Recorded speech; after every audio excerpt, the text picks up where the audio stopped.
नमस्कार साधकों, स्वागत है आपका हठ योग में। इस वीडियो में मैं आपको बताने वाला हूँ कैसे घेरंड मुनि ने अपने शिष्य को बताया कि धारणा ध्यान से हम कैसे समाधि तक पहुँच के एक योगी मोक्ष मुक्ति सिद्धियों को प्राप्त कर सकता है। तो इस विषय में यहाँ पर यह पहला भाग मैं बना रहा हूँ। तो चलिए शुरू करते हैं। आदिश्वराय प्रणामामि तस्मै योनिपदिष्ट हठ योग विद्या विराजिते प्रक्षण्यमाधु मुच्च घोर घरिंडेस्ता एक चंड कपाल घेरंड कुटिमम प्रणभ्य विनब्धाभ्याख्या घेरंड परिपृच्छति। अर्थात एक समय योगाभ्यास करने की इच्छा वाले साधक चंडकापाली नामक अधिकारी शिष्य ने श्री घेरंड मुनि की कुटी पर जाकर नम्रतापूर्वक भक्ति से उन्हें प्रणाम करके योग विषयों को पूछा, यानी कि योग के बारे में कहने के लिए अनुग्रह किया। तो यहाँ से शुरू होता है योग क्या है, उससे कैसे सिद्धियाँ प्राप्त करते हुए समाधि अवस्था को प्राप्त करके मुक्ति को प्राप्त कर सकते हैं। चंडकापालिका विरुवाच अर्थात घटस्थ योगम योगेश तत्वज्ञानस्कर कारणम इदानी श्रोत्विमुच्चामि योगेश्वर वद प्रभो। अर्थात हे योगेश्वर, यानी कि वो चंड जो है वो शिष्य मुनि से पूछ रहा है, तत्वज्ञान का कारण घटस्थ योग है, इस समय उसे ही मैं जानना चाहता हूँ। हे प्रभु, हे योगेश्वर, उसे कृपा पूर्वक आप मुझसे कहे, यानी कि मुझे बताए वो क्या है कैसा है। तो यहाँ पर घेरंड ऋषि जो है वो मुनि है, वो यहाँ पर आगे बताने वाला है कि क्या है योग, क्या है, इसमें आपको कैसे धारणा ध्यान समाधि तक पहुँचना है और सभी सिद्धियों को प्राप्त करते हुए मुक्ति को प्राप्त कैसे कर सकते हैं। तो यहाँ से शुरू होता है घेरंड ऋषि का ओवाच, यानी कि वो यहाँ से बताते हैं कि ये क्या है कैसे है। तो ये पहला वीडियो है, पहला भाग है। इसके बाद आपको पसंद आया हो तो मैं दूसरा भी करूँगा। साधुको महाबाहो यस्मान् मुच्यते कथयामि च ते वत्स्य सावधानो अवधाराया। अर्थात हे महाबाहो चंड, मैं तुम्हारे इस प्रश्न के लिए अनेक साधुवाद देता हूँ, यानी कि वह प्रश्न जो आपने किया वो बहुत साधु है, यानी कि बहुत अच्छा प्रश्न आपने किया है, ऐसा ऋषि कह रहे शिष्य से। हे प्रिय, इस विषय को तुम सुनना चाहते हो उसे मैं कहता हूँ, सावधानी पूर्वक सुनो। नास्ति माया समपम ना पापम नास्ति योगात् परम बलम नास्ति ज्ञानात् परदबुद्धिनाहम रात परोरी पुरा। अर्थात माया के बराबर कोई पाप नहीं है, ज्ञान के समान कोई बंधु नहीं है, अहंकार के तुल्य कोई बैर नहीं है, यानी कि शत्रु नहीं है, और योग के समान कोई अन्य बल नहीं है। तो यहाँ पर बताया है कि योग का बल कितना है, योग क्या है कैसा है। तो यहाँ पर उन्होंने एक छोटा सा उदाहरण देते हुए बताया है और आगे कुछ इस तरह से मुनि ने अपने शिष्य को विस्तार से बताना प्रारंभ किया। अभ्यासात कादि वर्णानाम यथा शास्त्राणि बोधयेत तथा योग संस्मस्थाग तत्वज्ञानम च लभ्यते। अर्थात जैसे ककार आदि वर्णों का क्रम से अभ्यास करने से समस्त शास्त्रों का ज्ञान हो जाता है, उसी प्रकार योगाभ्यास करने से तत्व ज्ञान हो जाता है। यहाँ योग शास्त्र की महत्वपूर्ण सूचना है। सुकृत्याद्युत काव्य जर्यते प्राणी न घटम घटाधुत्पत्ति कर्म षड्यंत्रम यथा भवेत उदर्वध्रो भ्रमत्यत घटियंत्रम गवाम वशातः ततवत् कर्मवशा जीवो भ्रमते जन्म मृत्युरभि। यहाँ पर बहुत ही बेहतरीन, बहुत ही गहन साधना जो है योग को लेकर ऋषि, यानी कि जो घेरंड ऋषि है, जो घेरंड मुनि है, उन्होंने यहाँ पर बताया उस चंड को, उस शिष्य को, उस साधक को कि योग क्या है। उस तत्वज्ञान को पाना हो तो योग को पाना या जानना बहुत महत्वपूर्ण है।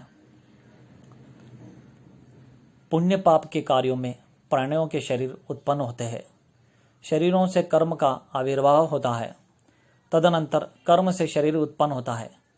इस प्रकार जैसे सूर्य की किरणों से घटी यंत्र की सुइयां ऊपर नीचे फिरा करती है, उसी प्रकार प्राणी भी इस संसार चक्र में घूम रहा है। अर्थात जन्म मरण का क्रम इसी प्रकार अनंत काल तक प्रवृत्त रहता है।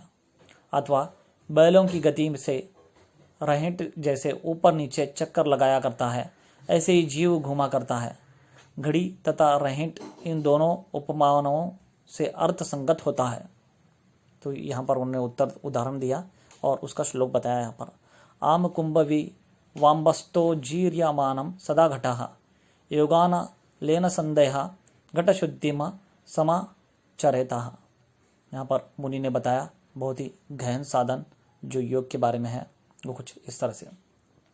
आम कुंभ विमाभावस्तु जीरमानम सदा घटः योगानालेन संदेह घट शुद्धिम समाचरयता। अर्थात जैसे मिट्टी के कच्चे घड़े में जल भरने से घड़ा गल कर नष्ट हो जाता है, उसी को पकाकर जल भरने से फिर नहीं गलता तथा जल भी नहीं निकलता, इसी तरह जीव का शरीर प्रतिदिन क्षीण हो रहा है। कच्चे घड़े की तथा शरीर की समानता है। शरीर का पक्कापन योगाग्नि द्वारा ही होता है, इसलिए शरीर को दृढ़ करने के निमित्त योगाभ्यास करना जरूरी है। तो यहाँ पर देखिए एक उदाहरण देते हुए समझाया है कि योगाभ्यास कितना जरूरी है। इस शरीर को इस पंच तत्व से जो बना है, पृथ्वी जल अग्नि वायु आकाश तथा पिंड तथा ब्रह्मांड, यही 5 तत्वों से अपना शरीर बना है और यही 5 तत्वों से सारा ब्रह्मांड बना है। तो इसे टिका कर रखना है, यानी कि इसे बचाना है, नष्ट नहीं होने देना है। तो योगाग्नि चाहिए, योगाभ्यास जरूरी है। शोधनम दृढ़ता चैव स्थैर्य धैर्य च लाघवम प्रत्यक्षम विनिर्लिप्तम घटसप्तधातनम। अर्थात शरीर की शुद्धि के लिए, अभी शुद्ध कैसे करें शरीर को वो बताया गया है। शरीर की शुद्धि के लिए सर्वप्रथम इन 7 साधनों को करना चाहिए। वो क्या है? शोधन, दृढ़ता, स्थैर्य, धैर्य, लाघव, प्रत्यक्ष और निर्लिप्त, यही 7 साधन कहे गए हैं। सप्त साधनम लक्षणम, इनके लक्षण क्या है?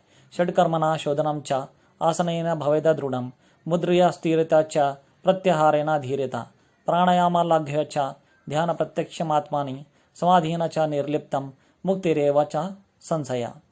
तो यहाँ पर किन चीज़ों से, किन योग के चीज़ों से वहाँ साधक अपने शरीर को शुद्ध कर सकता है वो बताया गया है।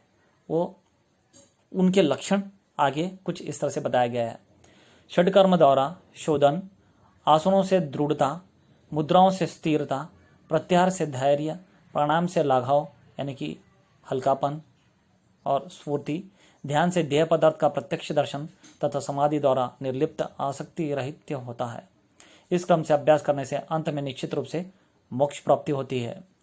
अभी यही बात दत्तात्रेय जी ने भी बताया है।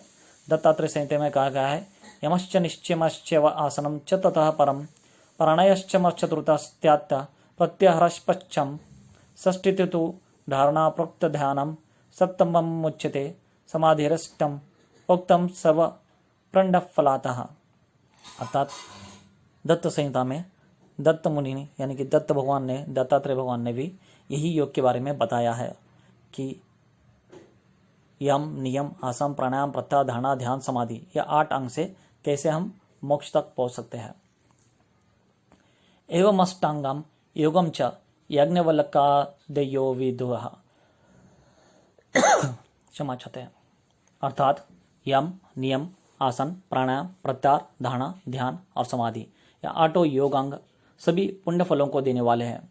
इनके ज्ञाता ज्ञानकवल्क्यादि महर्षि उन्होंने आगे कहा।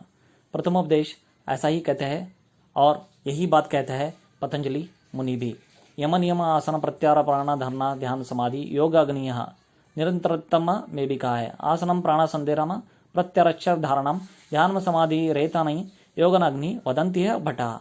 तो देखिए यहाँ पर पतंजलि ऋषि भी ने यही बनाया है कि योग अग्नि से ही हम मोक्षता प्राप्त कर सकते हैं और वो कैसा करना है। ये था पाठ भाग 1। आपको अगर से पसंद आया हो तो इसे लाइक जरूर करें, शेयर करें और मुझे कमेंट्स करें कुछ भी आपको नहीं समझ में आया तो, और दूसरा पार्ट चाहिए तो वो भी कमेंट करें। धन्यवाद।